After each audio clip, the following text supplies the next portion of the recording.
The Santa of happiness comes down to our lives. Let's receive him with all gusto and pleasure. Merry Christmas to you all. Welcome once again to News Analysis. News Analysis, a weekly magazine on current affairs. To begin with the main points in a nutshell. Senate passes 9/11 health bill as Republicans back down. After Russian death inquiry, doors open and shut. North Korea ready for sacred war with the South. Ivory Coast clashes kills 173, says UN. Man fined for insulting French flag. Skype slowly recovers from the global blackout. And now the news in detail. Senate passes 9/11 health bill as Republicans back down. After years of fierce lobbying and debate, Congress approved a bill on Wednesday to cover the cost of medical care for rescue workers and others who became sick from toxic fumes, dust and smoke after 2001 attack on the World Trade Center. The $4.3 billion bill cleared its biggest hurdle early in the afternoon when the Senate unexpectedly approved it just 12 days after Republican senators had blocked a more expensive House version from coming to the floor on the Senate for a vote. In recent days, Republican senators had been under the fire for their opposition to the legislation. The House quickly passed the Senate bill a few hours later, as was widely expected. The vote was 206 to 60, breaking down largely along party lines. The White House said President Obama would sign the bill into law. After the Senate vote, a celebration broke out in a room in the Capitol that was packed with emergency workers and 9/11 families, as well as the two senators from New York, Charles E. Schumer and Kirsten E. Gillibrand, and the two senators from New Jersey, Frank R. Lunenburg and Robert Menendez. The senators, all Democrats, were greeted with huge ovation and repeated chants of USA, USA, USA. Mr. Schumer, the state senior senator, allowed Ms. Gillibrand to address the group first in apparent defense to the role she took in the Senate on 9/11 legislation. Our Christmas miracle has arrived, she said to applause and cheers. Powerful signal to the world that Republicans and Democrats stand together on behalf of our security. And I especially want to thank the outstanding work done by Vice President Joe Biden, the chairman of the Foreign Relations Committee, Senator John Kerry, and the ranking Republican, Senator Richard Lugar, for their extraordinary efforts. In fact, I just got off the phone with Dick Lugar and reminded him the first trip I ever took as senator, foreign trip, was with Dick Lugar to Russia to look at nuclear facilities there. And I told him how much I appreciated the work he had done and that there was a direct line between that trip that we took together when I was a first-year senator and the results of the vote today on the floor. This all speaks to a tradition of bipartisan support for strong American leadership around the world. And that's a tradition that was reinforced by the fact that the New START Treaty won the backing of our military and our allies abroad. In the last few weeks, we also came together across party lines to pass a package of tax cuts and unemployment insurance that will spur jobs, businesses, and growth.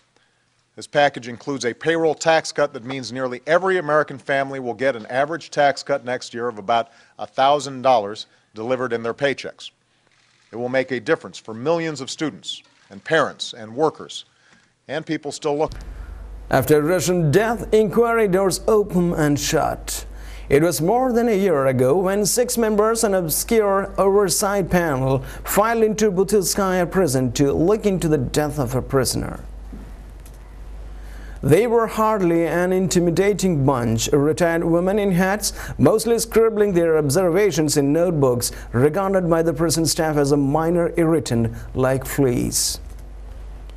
Investigating the death meant confronting Russia's security structures. The police, prosecutors, courts, prisons, and prison doctors, all links in a self-protective chain. The findings, however decisive, would have to compete with an official inquiry, which would ultimately determine if anyone would be prosecuted.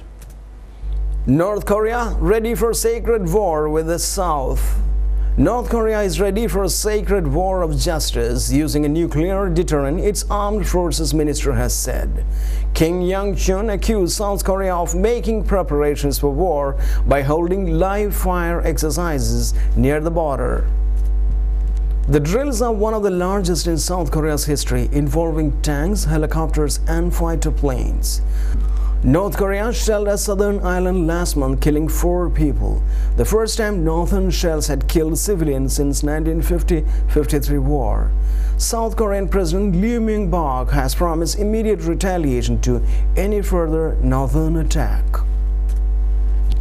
People on the Korean peninsula are used to fiery rhetoric from Pyongyang, but as the tension escalates, the danger is that one side will feel forced to action on its threats. The South Korean army acknowledged that the drill was aimed to display their firepower. Although the South has conducted 47 military drills this year, this is the largest winter live fire exercise ever conducted on land. The North earlier branded Seoul's exercises as warmongering, but until now had not threatened the South with any retaliation. Ivory Coast clashes kills 173, says UN. Post-election violence has claimed 173 lives in Ivory Coast, the UN says, as international pressure mounts for Laurent Gbagbo to quit the presidency. The US says it's exploring ways to strengthen the UN presence in Ivory Coast, where Mr. Gbagbo forces are in a tense standoff with supporters of his rival Alassane Ouattara. Liberian mercenaries are helping Mr. Gbagbo's troops, the UN has confirmed. The UN and the world powers have recognized Mr. Ouattara as the new president. The UN Human Rights Commission is meeting in Geneva to discuss the crisis. It says 173 people have been killed in the past week and nearly 500 arrested in Ivory Coast. There are many reports of night raids on neighborhoods of loyal to Mr. Ouattara, but Mr. Gbagbo's forces are blocking access to those areas and killing are hard to verify. Mr. Ouattara's supporters have called on the International Criminal Court to prosecute any crimes committed by Mr. Gbagbo's associates. Mr. Ouattara and his supporters are holed up in the Gulf Hotel in Abidjan, protected by 800 UN peacekeepers. Man fined for insulting French flag. A court in the south of France has fined Algerian man 750 euros, means $984, for insulting the national flag, the first penalty under the new decree. Abdurrahman Saidi, 26, was at a local government office on Tuesday when he grabbed a flag and snapped the pole in two during a row with a clerk. A July decree made insulting the tricolor an offense punishable by a fine of up to 1,500 euros. The rule was triggered by a photo of a man wiping his bottom with the flag. Saidi was sentenced by a court in Nice. It also gave him a 4-month suspended prison sentence and ordered him to attend citizenship classes. Frustrated by a bureaucratic delay, he not only attacked the flag but also threw the broken pole at the clerk's window, AFP news agency reports. 2 police officers then restrained him, but he tried to punch them. The Alps Maritime Regional Authority, police, and the clerk all lodged complaints about his behavior. The offending picture, which triggered the decree, won a prize in a photo contest in Nice in March. Before the July decree, it was only an offense to insult the French flag during a public event.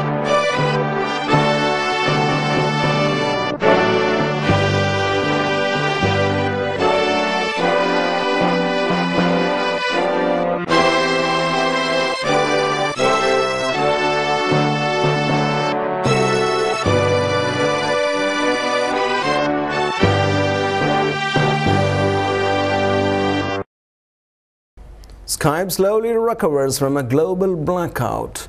The free internet phone service Skype is slowly coming back online after an outage that affected millions of people around the globe.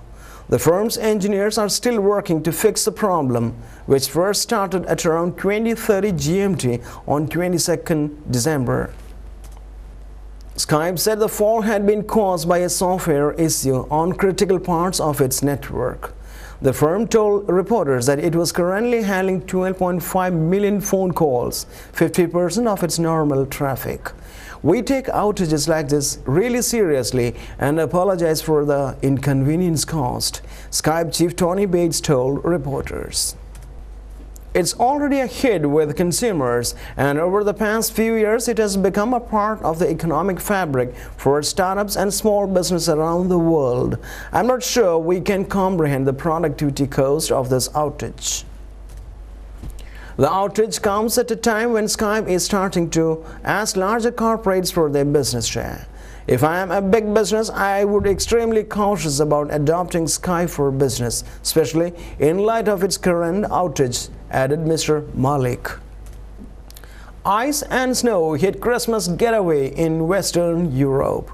Thick ice and snow have caused further travel disruption in Western Europe as transport networks struggle to cope with a busy Christmas period.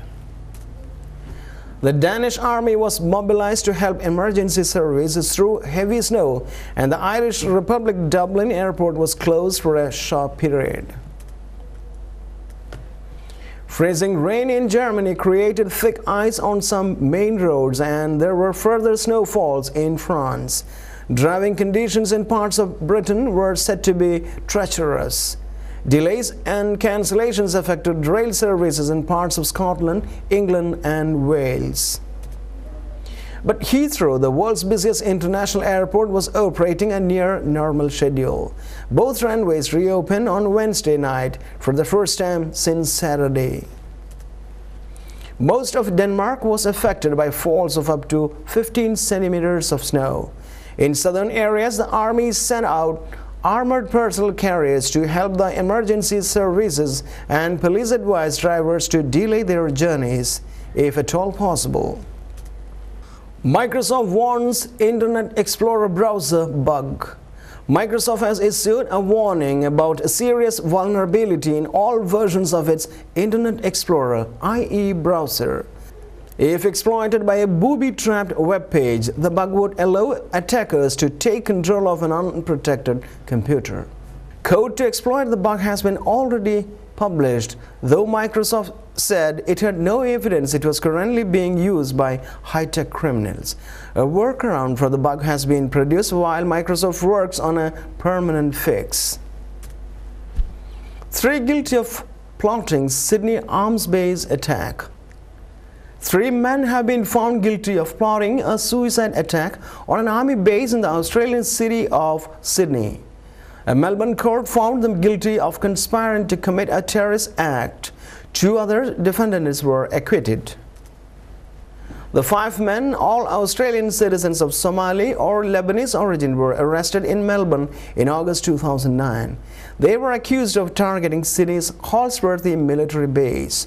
Police said the attack would have been the worst in Australian history. The trial began in September, and the jury deliberated for more than 5 days before returning guilty verdicts against Wissam Mahmoud Fathal, 34, Sani Edo Awais, 27, and Naif El Said, 26. The prosecution said the plot had been hatched between February and August last year, when the 5 were arrested in a swoop involving hundreds of police. Officials said the men, some of whom had links to Somali-based militant groups, were motivated by a belief that Islam was under attack from the West. They were planning to send a group of men armed with automatic rifles into the base and to keep on shooting until they were killed, prosecutors said. And now, we end today's bulletin of news analysis. Let's be with us together throughout all the Christmases. Thank you.